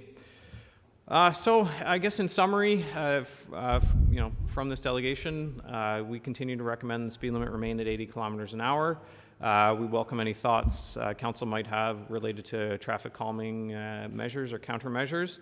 And we will be implementing in 2023 more of a formal pre-screening checklist, and to help us make sure we're documenting how we're thinking about and looking for these types of activities, because obviously we want to do our part and make sure we're respecting the environment and trying to help these creatures. So with that, I guess I'll throw it to council for any comments. Okay, thank you for that very fulsome report, Ben. Councillor Wirt, go ahead. Through you, Madam Chair, just a quick question to clarify, Ben, but when you talk about the fencing, is it in conjunction with an existing municipal drain or something that we can divert them to an area that's going to allow them to cross without the traffic contention? Yeah, well, that's part of it, is making sure that there are crossing opportunities. You don't want to completely exclude them from being able to cross. So it's trying to find that balance. You'll see it sometimes with essentially a dry culvert or other types of things. So it's an element we're still looking at in terms of what are the number of crossing paths that they still have to have, and how do we separate that from traffic. Oh yeah, go ahead. Just a supplemental, I guess one of the things that tweaks my interest here is that perhaps that would be a project that some of the local environmental groups could champion for us, and we could just shove the pipe for them, see if there's some buy-in. So, thank you. Good idea. Councillor Jaworski, go ahead. Thank you, through you, Warden Williams. Thank you, Ben, for the fulsome report. Thank you very much for, the work you're already doing, but also in response to this delegation, residents and acknowledging their concerns. And if folks have time, I would suggest they look at the turtle mortality work reduction work that's been done in Norfolk County along I think it's the Long Point Causeway, where apparently that was the highest turtle mortality in North America. And they're doing a lot of the stuff that what Ben is discussing here, and that they found that having those signs that go up seasonally are the most effective. A permanent sign about turtle crossing is not effective. They found it has to be something that really is seasonally adjusted, so that residents realize it's different and they realize that now is the time. They talked about too a lot about this, the exclusionary fencing, but put in conjunction with culverts. And to piggyback on what Councillor Wirt just said, is they do have big community involvement on, it is championed by a local group who even put up, if you look on social media, see they almost look like election sign type signs also at that time of year when turtles are crossing, again, to just sensitize people. So it is, they found that, it is this multi-prong approach, but I would certainly encourage us to use the passion and the energy of the community members who are interested in this endeavor, and also to pursue those grant opportunities to do some of that infrastructure change that keeps these animals off the road. Because as Ben pointed out, not only we want to protect the creatures, but we also don't want people swerving to avoid them and causing other issues. So we want to keep them off the road in the first place. So again, thank you, Ben, for treating this in a very professional manner. Great, thank you for that. Any other questions or comments? Go ahead, Councillor Warden. Through you, Warden Williams. Ben, again, thanks for all your work on this file. I certainly wouldn't be against lowering the speed limit in regard, kind of in the line with Councillor Jaworski, where, this time of year, the speed, it's like in school zones, it's from September to June, Monday to Friday, something along those lines. That area is becoming very highly used since we've expanded the parking lot. There's been numerous times where on the weekends I'm driving and there's cars parked on both sides of the road. So, and again, we passed in regards to having out of the norm signs, like having a sensitive area ahead or something. I certainly think that the status quo is not good enough, and I think we should find a middle grounds where adding something just to let people know, because there's a lot of not local traffic, right? The 401's right there and stuff, and people come over that hill and all of a sudden you're in a swamp. So I'm not sure what that is, but I wouldn't be in favor or would be okay with lowering the speed limit at set times a year. Thank you for that. Councillor Bijvelds. Thank you, Warden. Good report, Ben. I agree with some of the, doing the paperwork stuff. I'm a bit challenged of not in your regard, but Council Warden's regard, trying to lower speed limits, because this isn't the only area of SDG that have turtle crossings. I can think of, if I go to South Dundas, County Road 8 would be polluted. In fact, South Nation has already put turtle fencing up at the Hosick Creek crossing on that road. Probably could do it once the new culvert's installed on 18. There's other various places where turtles can potentially cross because of PSWs on both sides of the road. So I guess we can think about trying to do the limitations on those areas that we know are issues, and maybe this is one of them. But Miss Milner, is no disrespect to her, but she's only traveled that area of SDG, and if we want to go up to the other corner, there could be possibilities there too. And if I think of going between Chesterville and Morwood, you got another PSW there. So we can't protect them all. In fact, I've seen more turtles crossing the CN overpass on 31 than anywhere else on SDG, and you would be surprised. They're way up there, but they are. So you can't do everything. You do your best what you can. We have I'm certainly disturbed. I know I was cycling a number of years ago, and that was when we still had County Road 4, and there was a turtle probably 6 inches in diameter crossing, and the car just squished her to nothing, and there's nothing you can do about it. And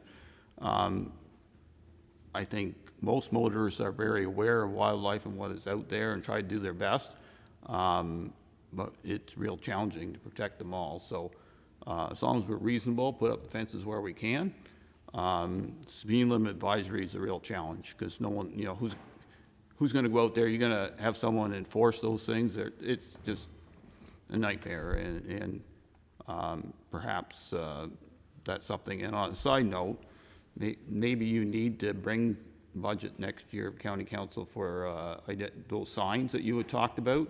They could have really worked well in our construction project in South Dundas last time. How's that? Councillor Gardner, please. And thanks, Madam Warden. I think we need to figure out a hybrid of this. Our municipalities give money to the conservation authorities, so whether it's a conversation, maybe they sponsor the signs or whatever. I know when I drive around Ontario and I see you come into different counties and they have taken the time to post signs or that type of thing, you're kind of sitting there going, it says something about the county where you're taking care of things that maybe that don't pay taxes, don't do whatever, but you know, it's important. So I'd like to see some sort of hybrid model. I do agree that there's probably challenges in reduction of speed, but when there's posting dates about nesting, you know, turtle, I think, what do they do? I think it's April to something, they'll post like dates or something. I don't think that's a bad thing. And to Councillor Byveld's point, the electronic signs, I'm kind of surprised you don't have some already.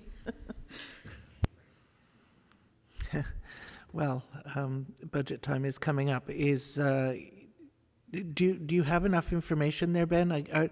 Are we in agreement that maybe we'll, you know, put it back to Ben in Ben's court with regards to enhanced seasonal signage, and then monitor the, you know, once it's in place, monitor the effectiveness, and maybe not go the full Monty of, you know, looking at reducing speeds yet, but sort of look at this incrementally.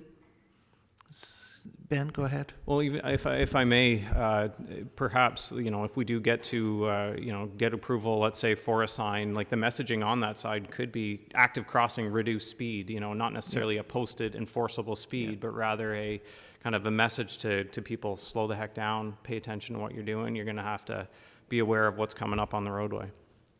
Great. Thank you. Go ahead, Councillor Wirt. Through you, Madam Chair. I think that there's an opportunity here for us to take a look at sort of the responsibilities of council, and I would recommend that, you know, if the next term decides that they're going to have a strat plan, we define where our responsibilities start and where they end. And these discussions, I think, could be guided by those guidelines. I certainly feel that, you know, there's a cause here. The question that I have is similar to maybe what Councillor Gardner is suggesting, is that we have associations and authorities in place that perhaps might be better vested to get into this more than us. So I'm not taking anything away from the cause. I'm just saying perhaps there's better ways to facilitate it. Thank you. That's a very good point, Councillor Wirt. Ben, go ahead, and then Councillor Armstrong. Yeah, and I guess to that point too, and I want to point out that RRCA, so the Raisin Region Conservation Authority, who is the conservation authority in this area, they've been extremely helpful with some of the, I think they helped with that turtle video, if I'm not mistaken. I know they've provided some information to at least our staff to help with, you know, supporting how we get turtles crossing safely and protecting turtles. And they've been a partner with the like as we're working through the application for this funding. So they've been, you know, they're at the table is what I'm trying to say. And I recognize perhaps there's more that they could be doing, and I'm not suggesting that that's not a good thing. But I do want to point out that they are with us on this, and they are a partner with us on this. Thank you, Councillor Armstrong. Thank you, Madam Warden. I think, not to belabor this, but I think Councillor Wirt makes a very salient point. I think that you should have some more discussions and define the role of council.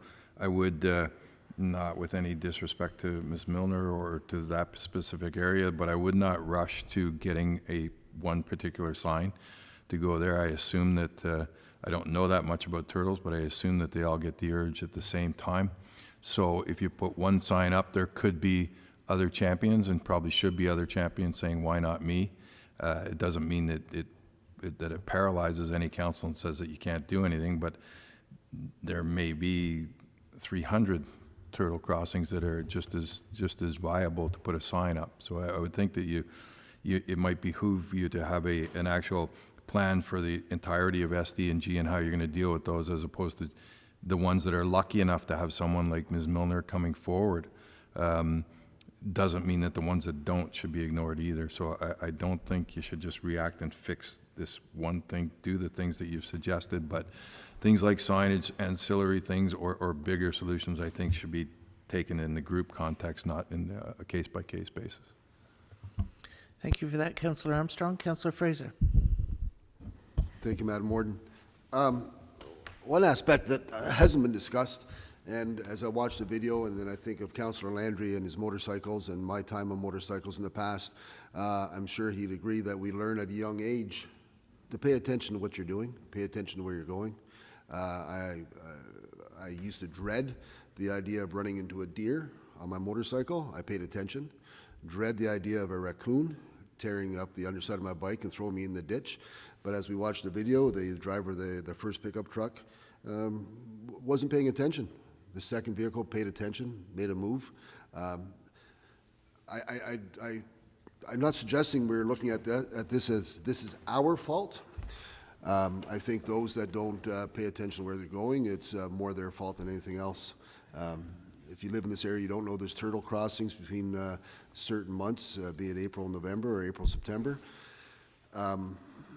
It's somewhat your fault. I think signage is key to let people know those are the areas to be aware of, like we know the deer are crossing, but slowing the speed limit down wouldn't have made any difference to that first driver in the video, the pickup. Slowing down for him wasn't an option. Moving over wasn't an option. Paying attention was the option, and I think that's the message that needs to be out there, and signage would help with that. But the speed limit thing, I'm sure they're appropriate according to the traffic manual. The messaging needs to be better, but I think it's a sign of the times.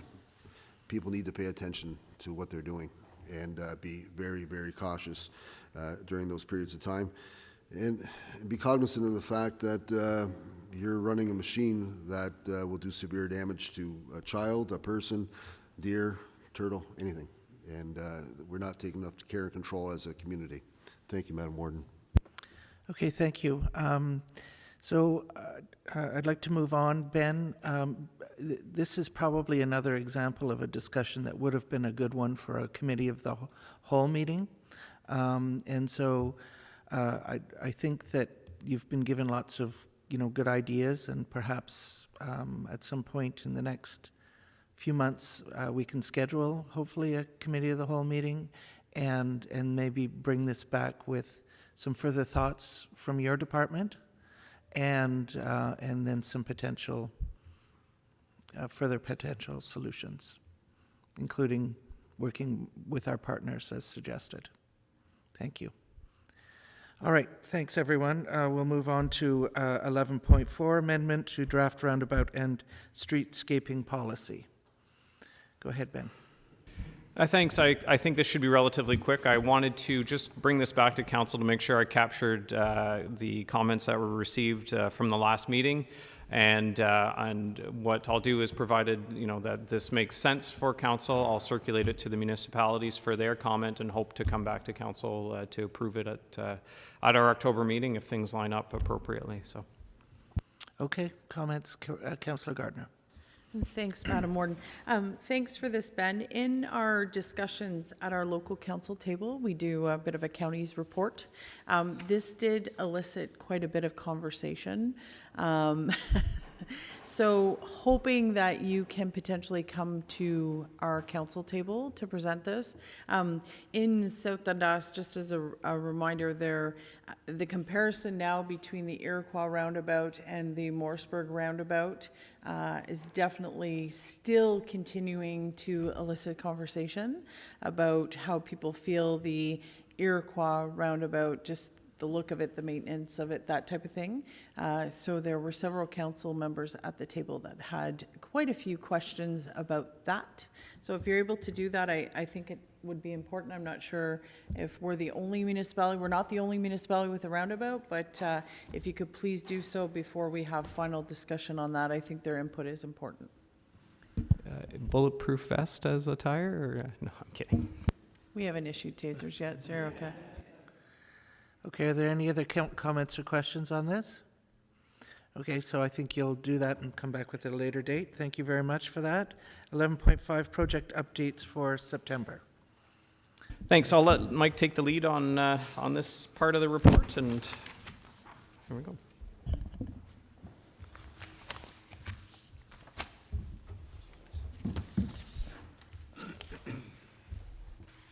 Thank you, and good morning. So out in the field, the asphalt recycling and hot mix programs have wrapped up, and we have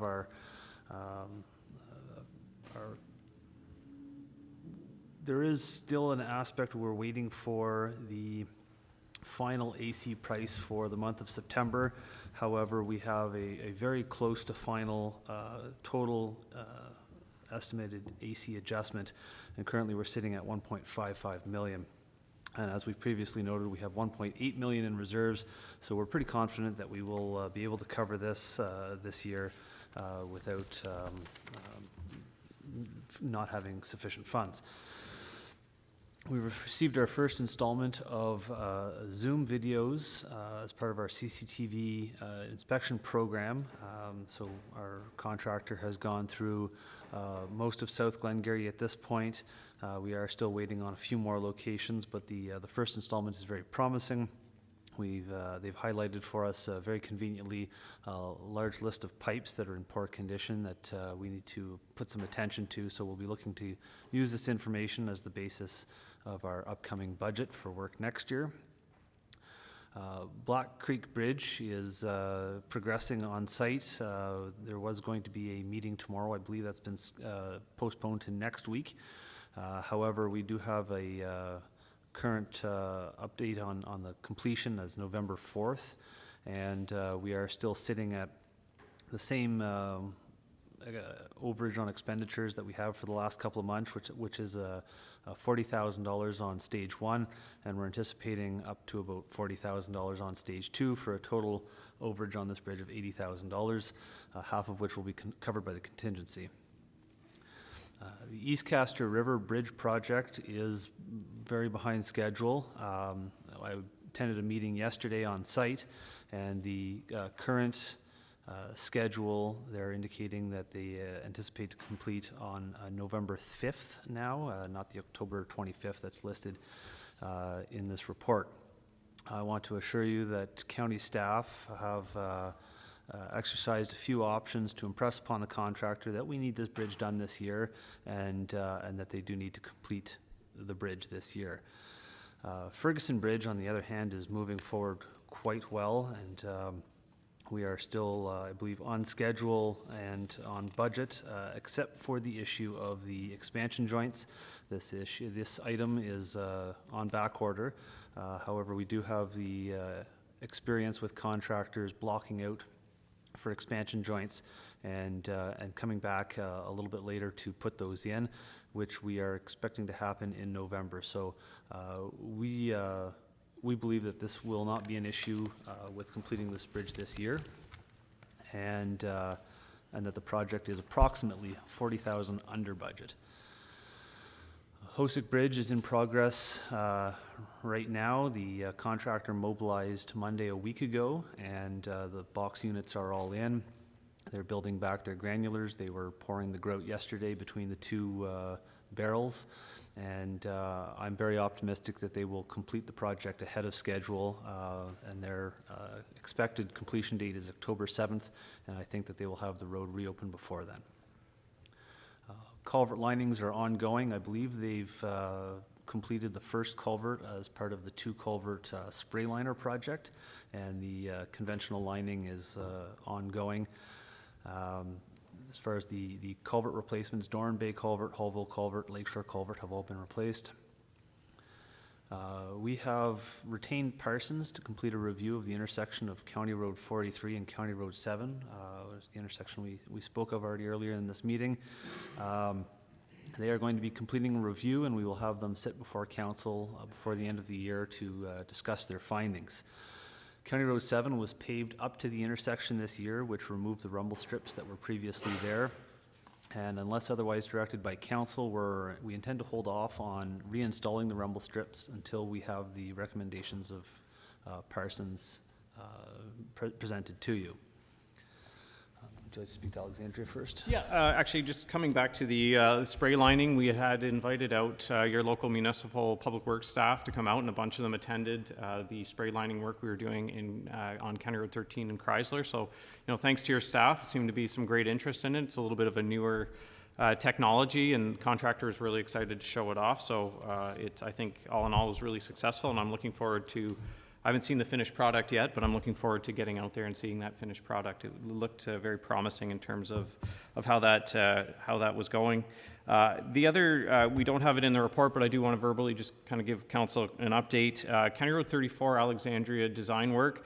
We're intending to, I've scheduled meetings, and we've had one meeting with North Glengarry staff, but we have monthly meetings scheduled from now until really this project is over. And quite frankly, I think this is the kind of thing we can continue on depending on what kind of projects we're doing. So I'm working with North Glengarry staff, and we'll continue to work with them on this work. One thing we do have targeted, I'll mention it here, but we'll start rolling out that communications plan, is having we'll call it a project public design meeting for the public, and we're looking at that in mid-December right now. So kind of get through the elections, have a meeting in mid-December, and then have another public meeting after we get those comments, talk about how it impacts the design work, and then have call it the final public meeting sometime later in the winter, early spring, so that we've got that all sorted out. So that is, I guess, I just want to make sure council's aware that is something that we are actively working on. The other thing too, and actually I'll let you, Mike, talk about County Road 22, the design work there, because there's some information there. So the design of County Road 22 is progressing, and we had directed the design engineer to help us coordinate, but we would retain the geotechnical engineer to do the borehole sampling. The draft report for the geotechnical on County Road 22 was received last week, and we actually had them put down one borehole in the road section between the boundary road and the urban limits of Maxville, so that we could see what was happening there, even though this section of road was out of the original project scope. And what we've found is that we have a deficient road base under there. Actually, it's in worse condition than the section of County Road 22 that was part of the project scope. So severe rutting with the truck traffic, this section of road is very deficient. So we're looking at incorporating this road section into the design engineer's scope formally. We've had some preliminary discussions with them throughout the project as to what they could potentially include in their tender documents that would benefit that road section, since construction crews would already be in the vicinity anyway. It was also identified in our road need study that it was a section that was due within the next 1 or 2 years to be rehabilitated. So I'm recommending that we carry that road section forward as part of the full reconstruction and not just a surface rehabilitation. Using the values that were provided in the road need study for a rural reconstruction, right now we're ballparking that the 6.5 kilometers of County Road 22 between 138 and the urban limits of Maxville would cost us somewhere in the order of $4.5 million. Based on the draft geotechnical report, I was able to calculate what additional amount it might cost us to strengthen that road to the point where we wouldn't need to load post it in the spring anymore. and my estimate is an additional $2 million. And at the current moment, I'm suggesting that unless council directs us otherwise, we don't proceed with strengthening that road to the point where it doesn't need to be load posted in the spring anymore. Our latest counts indicate about 20 to 25% heavy truck traffic, but the standard strength in line with the rest of our county roads would be adequate to support that truck traffic under normal load most of the year, half load in the spring. So unless council directs me otherwise, we would just proceed with the standard reconstruction. Comments, questions from County Council? Okay, go ahead, Councillor Byvelds and Councillor Armstrong. Okay, I'm going to, thank you, Warden, divert the County Road 22 discussion. I will say that your biggest challenge there is feed trucks and milk trucks don't care about half-load signs, and we know that. Going back to Black Creek Bridge and East Castor Bridge, and I apologize, I had to have a bio break. The flip is done in Black Creek, correct?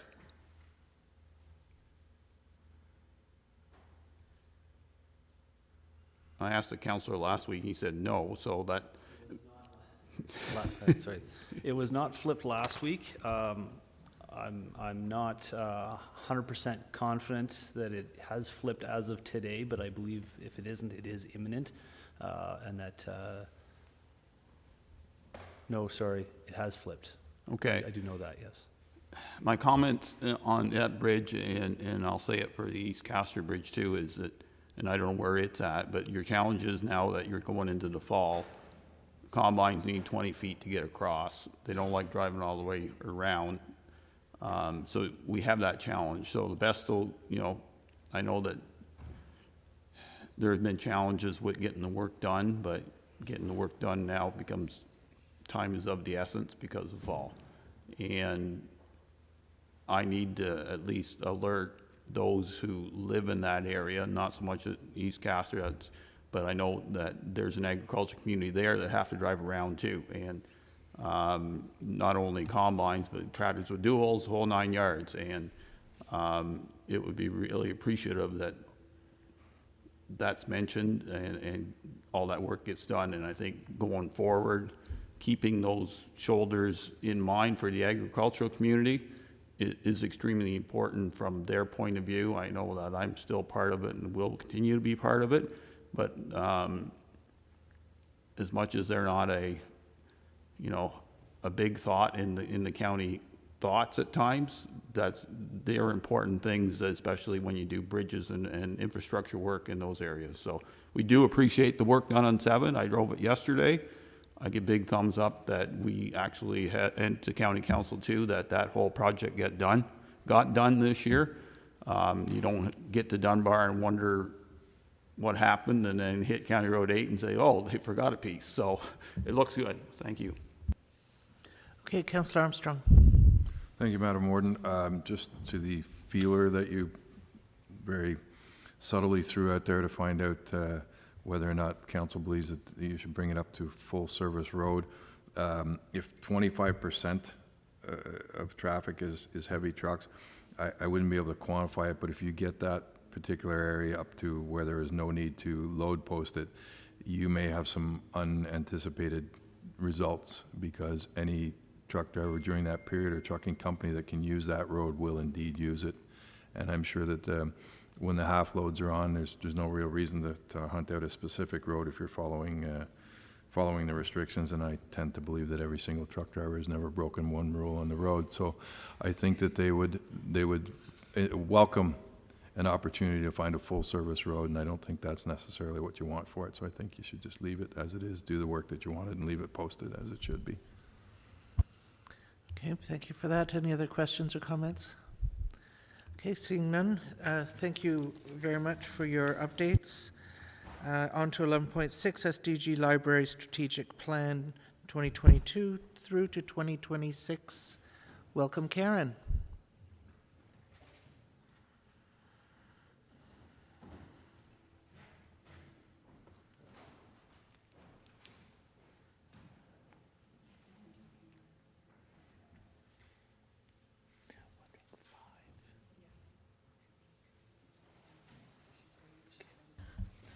Good morning, Madam Warden and members of council. Thank you very much for giving me a few moments of your time for this. I have the very great honor of being the spokesperson on behalf of the SDG County Library Board to inform council that we have, just as of September 8th, we have approved and completed a new strategic plan.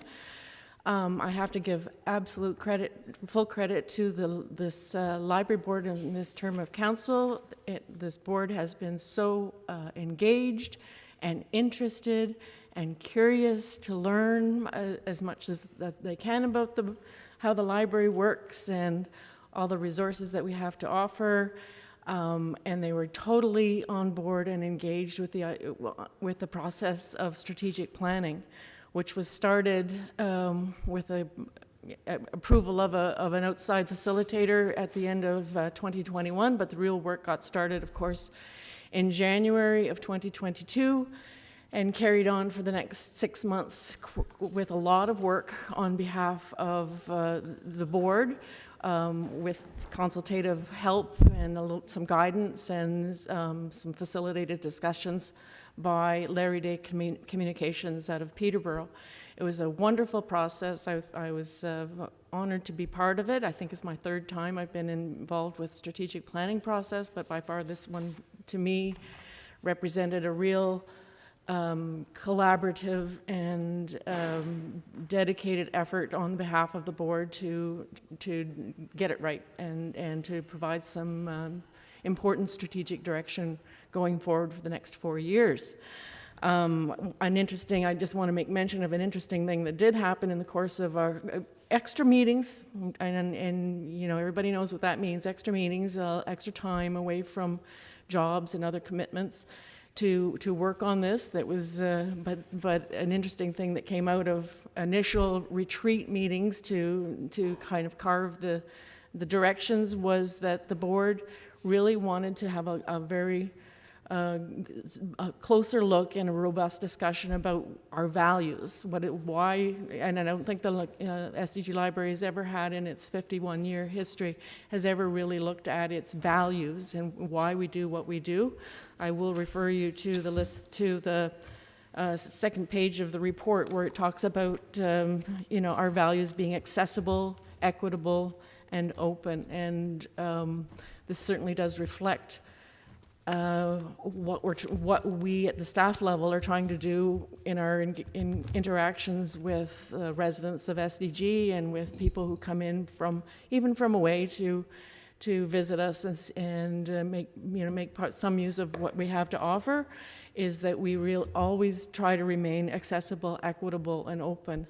At the staff level, I can say that we have already started putting together a work plan, or we have put together a work plan for year one of the strategic plan. We kind of have skewed the timelines a bit. We're working on a July 1st to June 30th work plan at the staff level, so we're underway.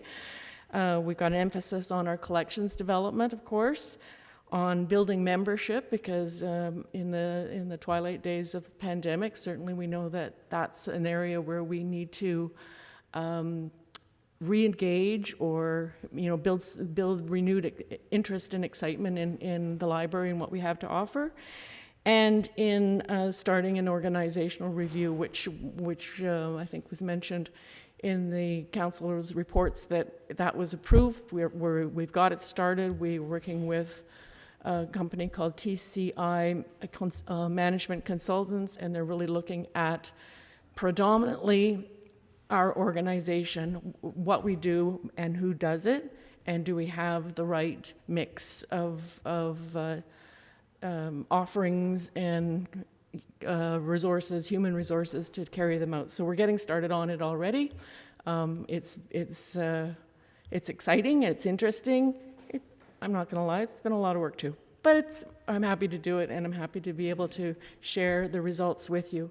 The library board was particularly excited once we approved the full report, which you have in your council package, that I provided them with this short and sweet one. So please keep this on your dash or in your sun visor or wherever and pull it out and be prepared to use it when you're talking with your constituents or when you're coming to the library to visit us yourselves. Thank you. Thank you very much for the report. It looks like that strategic planning was a very successful endeavor. Do any questions or comments from County Council members? Seeing none, that's how well explained it was. Thank you very much, Karen. All right, I think we'll take a 5-minute break, and then we will be heading into in camera.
All right, everyone, welcome back.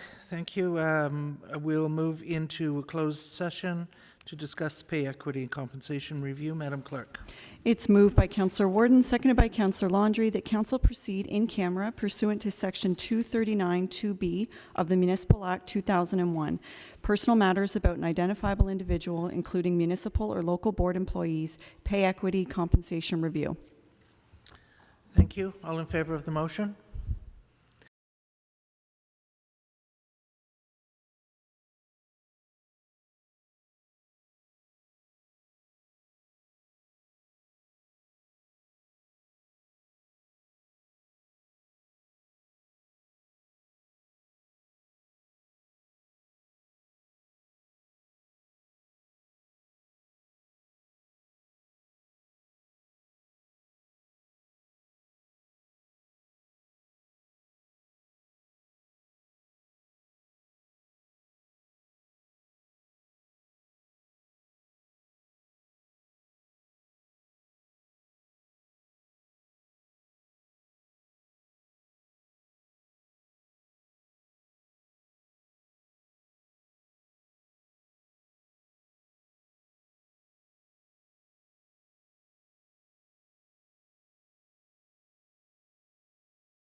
Good. Okay, thank you very much. Madam Clerk, if you could please read the motion to reconvene. It's moved by Councillor Laundrie, seconded by Councillor Armstrong, that Council rise and reconvene without reporting. Thank you. All in favor of the motion? Carried. And the ratification bylaw, please. Moved by Councillor Armstrong, seconded by Councillor Laundrie, that bylaw number 5373, being a bylaw to adopt, confirm, and ratify matters dealt with by resolution, be read and passed in open council, signed and sealed. All in favor of the motion? Carried. Thank you. And finally, the adjournment resolution, please. Moved by Councillor Laundrie, seconded by Councillor Warden, that council adjourn to the call of the chair. All in favor of the motion? Carried. Thank